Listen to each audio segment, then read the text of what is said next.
Hey everyone, and happy Friday. For today's devotion, I hope to wrap up all that we've talked about this week as we've been focusing on the Lord's Prayer, specifically the phrase where we say, "Forgive us our trespasses as we forgive those who trespass against us." We've been reading Matthew 5:38 through 42 when Jesus is preparing his disciples for the dangers of sharing the good news. We've talked about the law of retaliation from Exodus 21. We've talked about turning the other cheek. Yesterday, we talked about giving the shirt off your back. Today, I want to focus on the third and final teaching Jesus gives his disciples in this passage. In Matthew 5:41, Jesus says to go the extra mile. We hear this phrase perhaps more often than the other two. I remember my teachers would encourage me to go the extra mile, meaning they wanted me to do my very best at my schoolwork and then even add a little more effort on top of that. I also remember my coaches telling me the same thing, so that I would give everything I could in order to help my team win. Generally, it's a good thing going the extra mile, and that is totally true.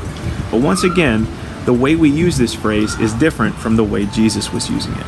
Remember that Jesus is teaching his disciples to resist evil and powerful people with nonviolent resistance. Well, one of the groups in power in Jesus' time was the Roman Empire.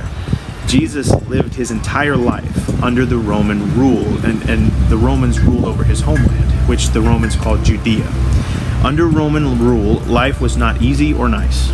They would tax the people heavily to pay for their armies, and the Roman soldiers would often be very cruel to the people. When Jesus told his disciples to go the extra mile, he was thinking about the Romans. There was this law that the Romans had in places they had conquered called the Lex Angeria, and this law allowed Roman soldiers to force native people to carry their personal supplies up to 1 mile.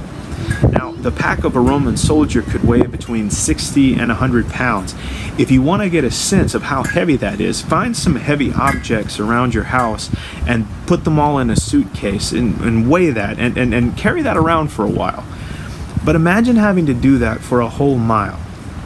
Here's the thing to remember. If the Romans abused the law, meaning if they tried to get someone to carry their pack for more than 1 mile, they were punished. So when Jesus tells his disciple to go the extra mile, it's one more way for them to fight the power without actually fighting. That is, without using violence.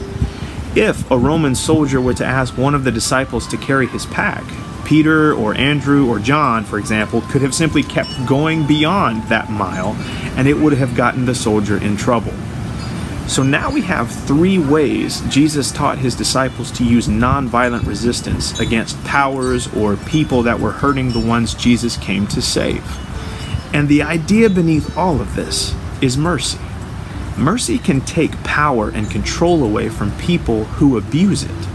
An evil person or a person abusing their power is forced to confront their own wrongdoing when someone shows them mercy. You may have heard the phrase, "kill them with kindness," before. A parent might say this to a child who keeps confronting a bully. It's another way of showing mercy in the face of evil.